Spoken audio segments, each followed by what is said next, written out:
మాట్లాడకు మురారి. చివరి క్షణాల్లోనైనా నా కోరిక తీర్చండి.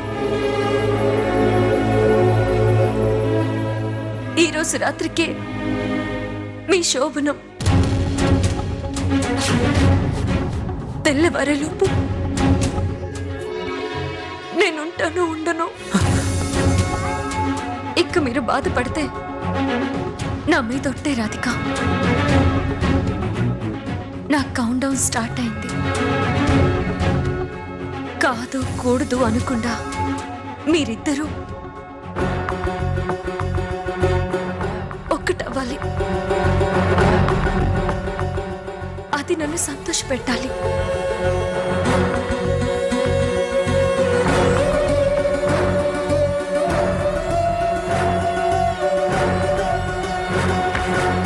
అలాగే నీ ఇష్టం. నా ప్రాణాలు కాపాడిన నువ్వు నీ ప్రాణాలు పోయేటప్పుడు ఒకే ఒక కోరిక అడిగావు. తీరుస్తాను. మా సుఖం కోసం కాదు, నీ సంతోషం కోసం. గోపిక, మేం నీకు ధైర్యం చెప్పాల్సింది పోయి నువ్వే మాకు ధైర్యం చెప్తున్నావు.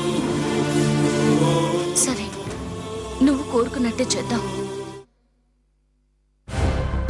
శోభనం జరుగుతుందో చావు జరుగుతుందో చూద్దాంలే. నా ప్రాణం పోయేలోపు మీ ప్రాణాలు పోతాయి. నాకు దక్కనిది ఇంకెవ్వరికి దక్కకూడదు. దక్కకూడదు.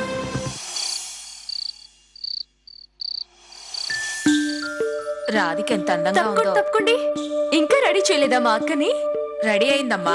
సరే సరే, నేను తీసుకొస్తాను, మీరు వెళ్ళండి.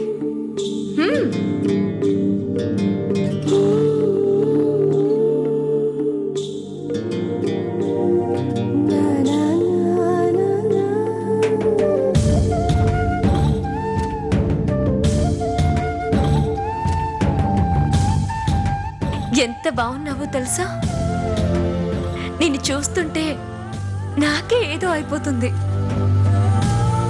ఇక మురారి పరిస్థితి ఎలా ఉంటుందో. ఏమైంది రాధికక్క? ఎందుకలా మోడీగా ఉన్నావు? This is too much. సిగ్గుపడాల్సిన టైంలో బాధపడుతున్నావా?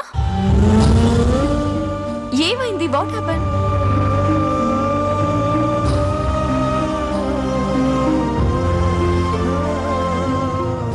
ఏం తెలియనట్టు ఎలా ఉండగలుగుతున్నావు గోపిక? దేని గురించి మాట్లాడుతున్నావు? ఇంకా మేనేజ్ చేయాలని చూడకు. ఒక పక్క ప్రాణాలు పోతుంటే సరదాగా ఎలా ఉండగలుగుతున్నా? ఓ అదా, జీవించడానికి అవకాశం లేకే నటిస్తున్నాను.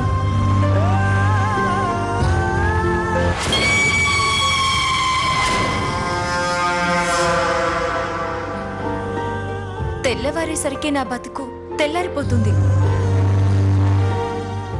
గోపిక చాప్టర్లో రేప్ అనేది అస్సలుండదు. అందుకే ఈరోజు సంతోషంగా ఉండాలి, సరదాగా గడపాలి.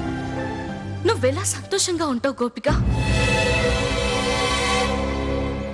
చనిపోబోతున్నావు నువ్వు. చనిపోవట్లేదు, మీ మనసుల్లో శాశ్వతంగా ఉండిపోతున్నావు.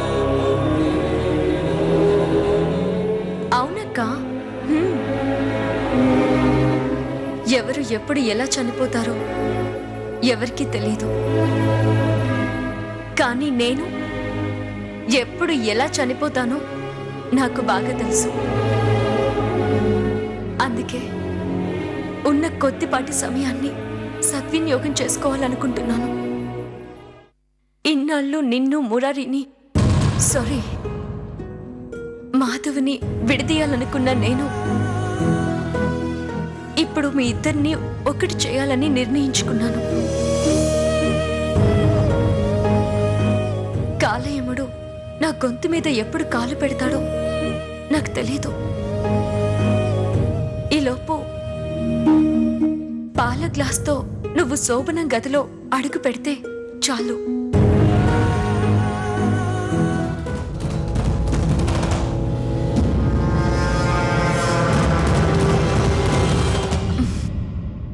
మురారి, అదే మాధవ్ రాధికలు కలిసిపోయారని తృప్తిగా కళ్ళు మూస్తాను.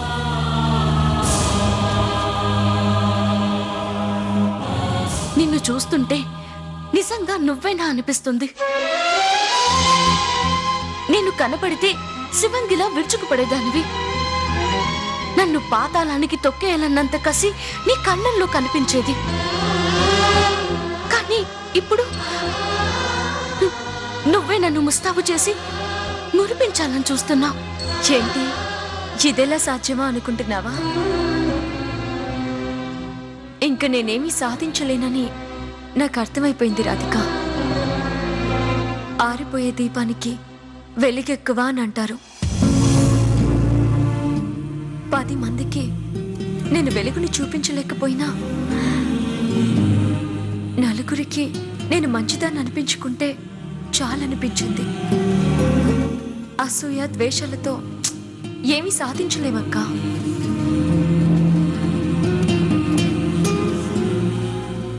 నీలా మంచి మనసు లేకే నాకిన్నాళ్ళు మనశ్శాంతి లేకుండా పోయింది.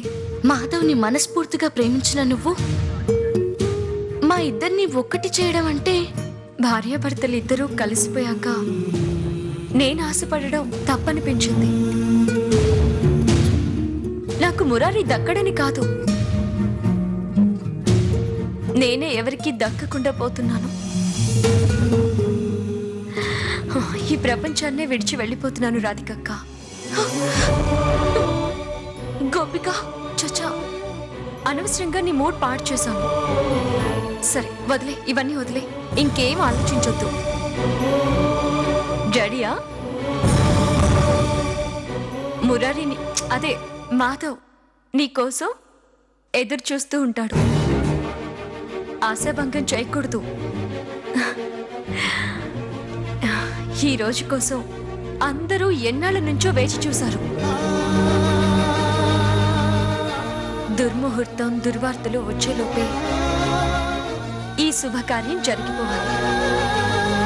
రా, అమ్మ నన్నుల ఆశీర్వాదం తీసుకుందో గాని. రా రాధికక్క.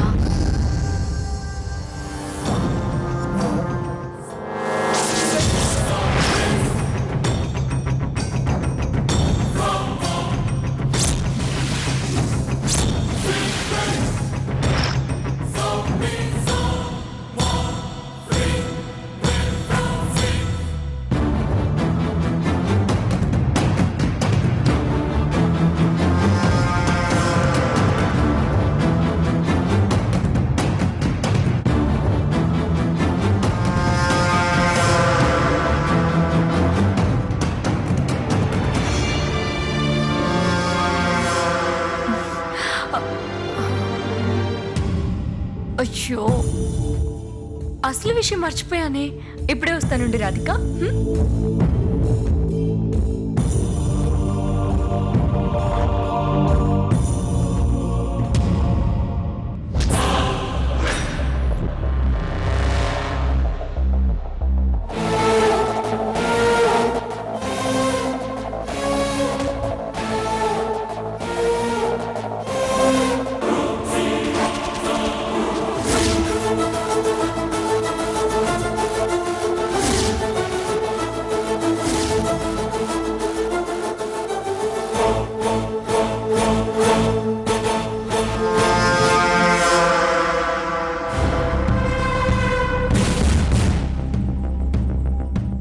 రాధిక, దిమ్మ తిరిగి ట్విస్ట్ ఇస్తాను.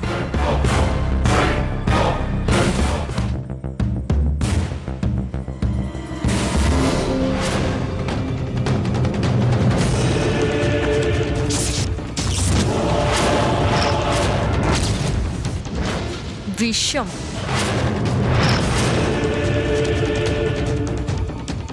రాధిక, నా చావు కంటే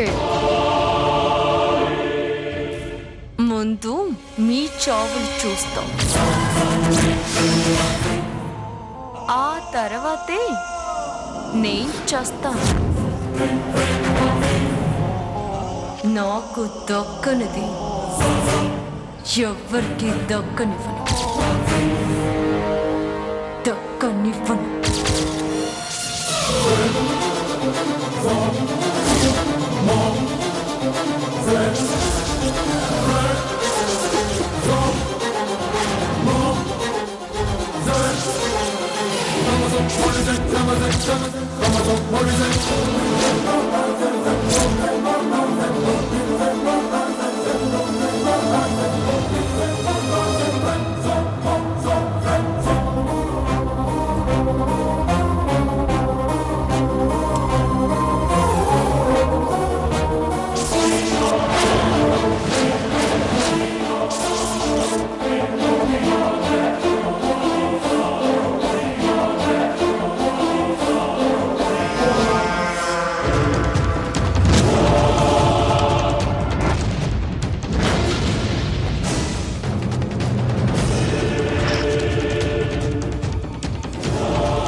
రాధిక,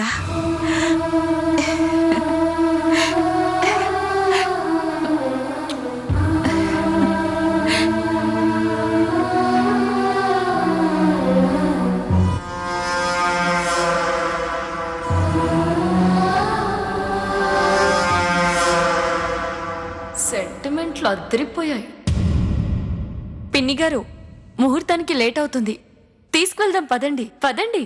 తీసుకో రాధిక, తీసుకో. తీసుకోమ్మా. పదక్కా. పదమ్మా.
నన్ను దీవించండి నాన్నగారు.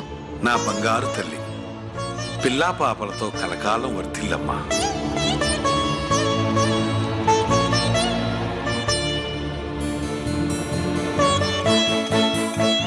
దీర్ఘ సుమంగళి భవ. లేమ్మా రాధిక, ఏ ఆడపిల్లకైనా తల్లి అవడానికి ఈ రాత్రే శుభరాత్రి.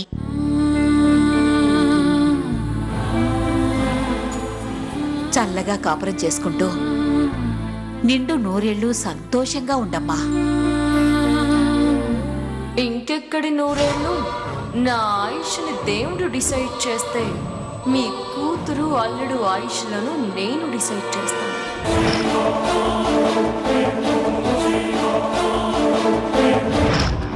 నాకు దక్కనిది ఎవ్వరికి దక్కని, కానీ నాకొచ్చే చావుని మాత్రం అందరికీ పంచి పెడతాను.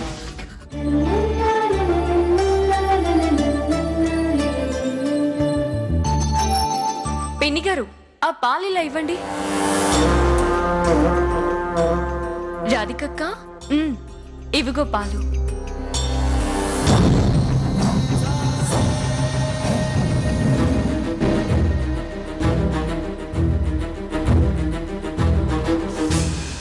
జీవితం పంచుకోబోయే ముందు ఈ పాలను చెరిసగం పంచుకోండి. All the best. అమ్మా గోపిక, అల్లుడు గారు అన్నట్టు పరిస్థితులే మనిషిని అలా ప్రవర్తించేలా చేస్తాయి. నీకు మంచి మనసుందని నిరూపించావమ్మా. అంకుల్, అవతల మాధవ్ వెయిటింగ్. మనం తీరిగ్గా కూర్చొని మాట్లాడుకోవచ్చు. ముందు రాధికని గదిలోకి పంపిద్దాం. రండి పిన్ని గారు. పదమ్మా.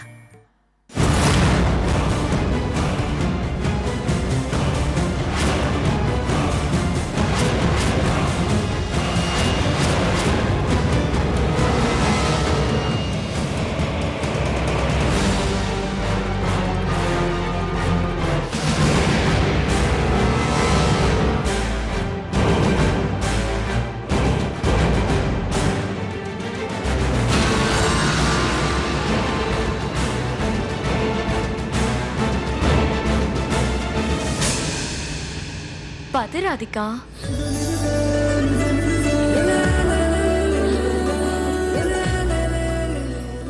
వెళ్ళు.